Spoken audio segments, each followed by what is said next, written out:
Thank you so much for sharing this day with me. I'm extremely grateful that you're here and that you've invited the Safe Surfing Foundation to be a part of this day and bring forth a wealth of information so that we, as parents, grandparents, aunts and uncles, can remain vigilant in this fight against internet crimes against our children.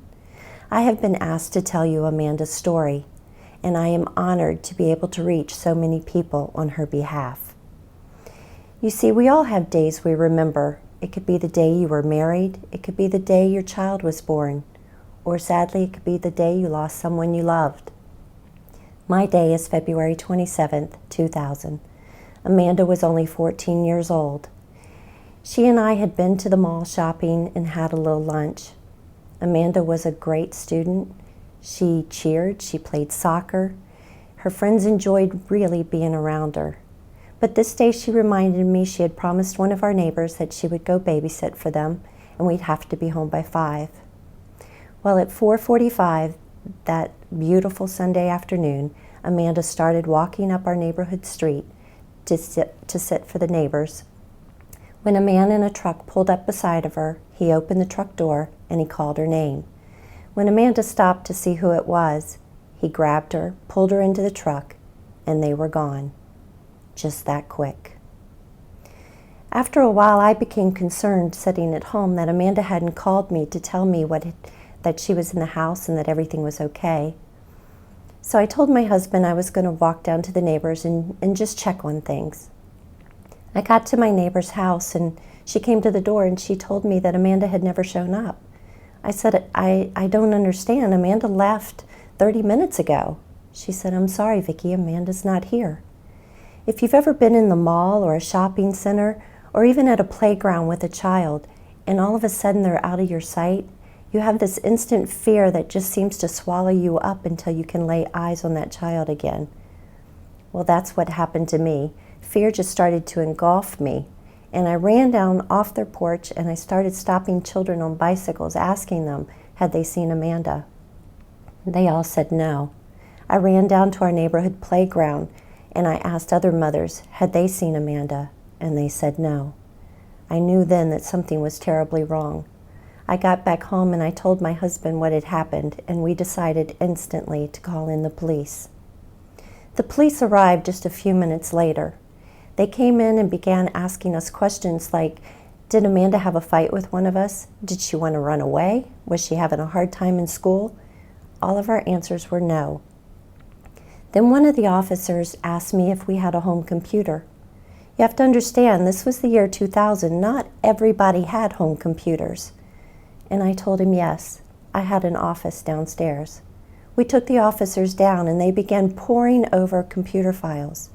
As he did his work, he started telling us about how these online predators would get into chat rooms with kids and they would find out information about these kids that led them to find the kids and later abduct them. Sadly, that officer was able to find those files on my computer and began to confirm our worst nightmare. Amanda had been talking to a 14-year-old boy. He said he lived at the beach, he liked to surf and play football. He would tell Amanda his jersey number and she would tell him her soccer number. He would tell her his school colors and she would tell him hers. Little by little, we began to see how this predator was able to get information from Amanda without her even asking a question. And then, one afternoon, he drove 4.5 hours to our hometown, came to Amanda's middle school, watched her play soccer, saw her jersey number, and then he followed us home from the game. Now he knew where we lived.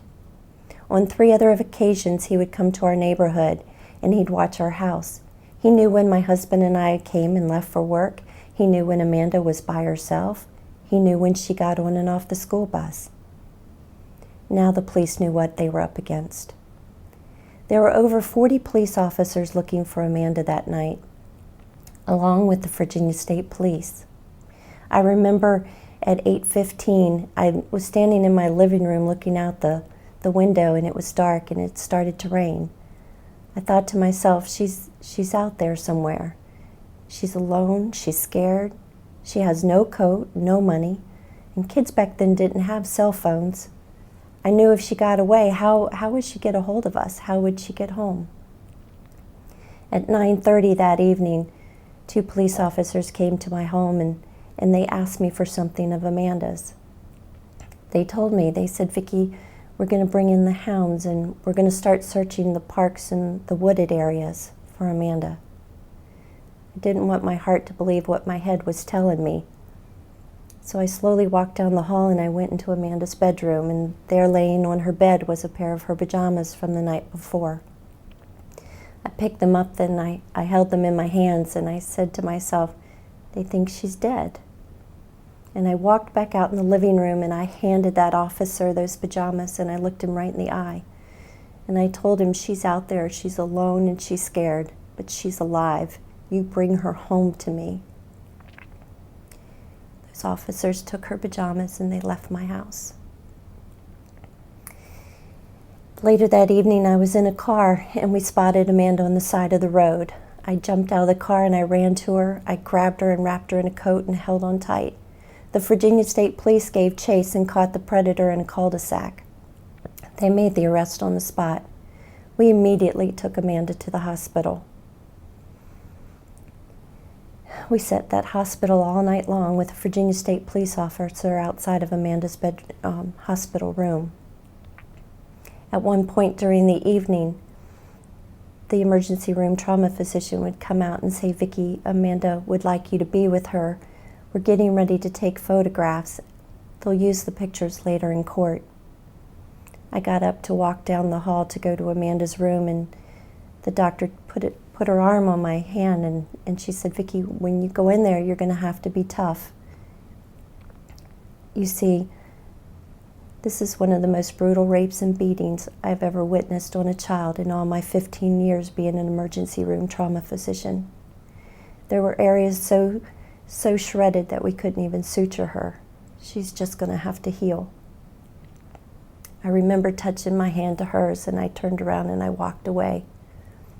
I walked into Amanda's hospital room, and she was so small laying in that bed.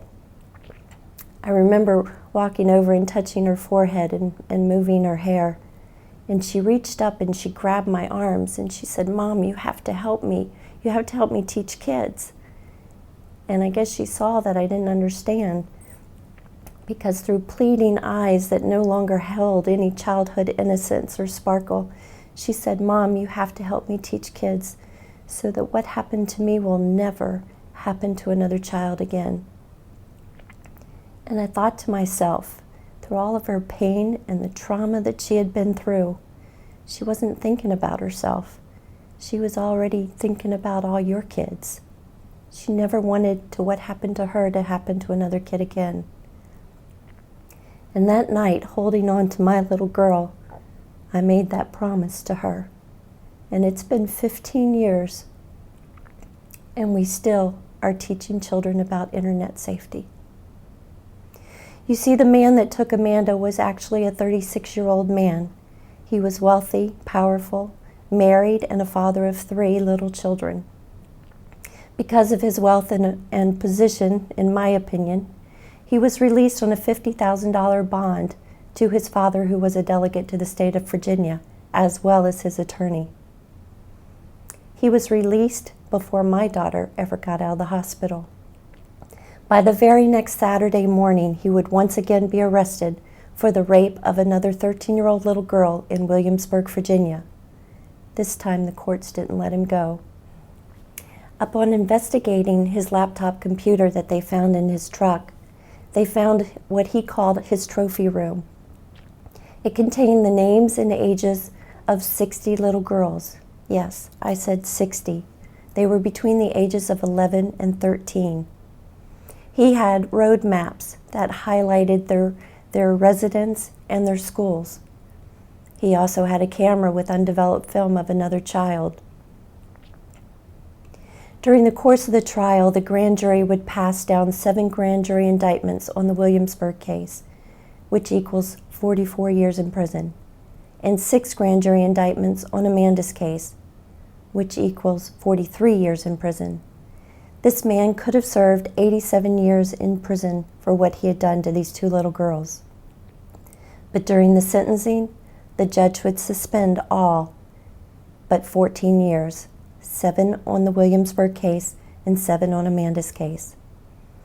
It used to be that when I could say that when these girls turned 27 years old, he'd be back on the streets. Well, on January 31st, 2013, this predator was released from prison and is back living in his hometown.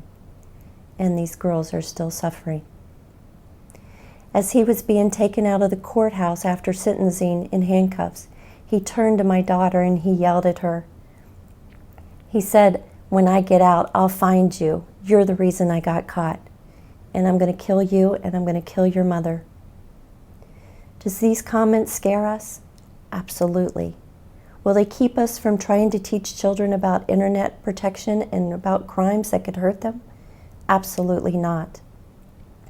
It is Amanda's wish as well as mine that what happened to her will never happen to another child.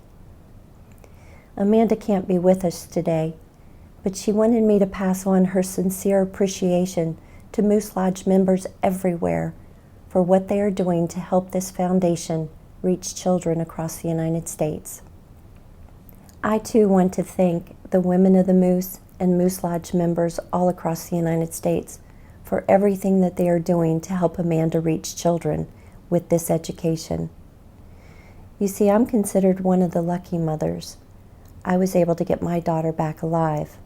I've met families where their stories didn't end so well, and other parents that still haven't gotten their children back. But with your help and continued support, these men and women can continue reaching children all across the United States with education that will hopefully keep another child from ever being taken by an online predator. I'm very proud of everything Amanda has done and what she has overcome. But then again, I'm her mom and I love her very much. When I was 14, I met a really nice boy online. He was 14 too. I told him all about myself. Then, I found out he was 37. He knew where I lived. He threatened to hurt my family if I didn't meet with him. He kidnapped me, brutally assaulted, and abused me for hours before dumping me out on the side of the road. I was one of the lucky ones. I survived. I'm Eric Estrada. Join our team and help protect our nation's children. Visit safesurfing.org.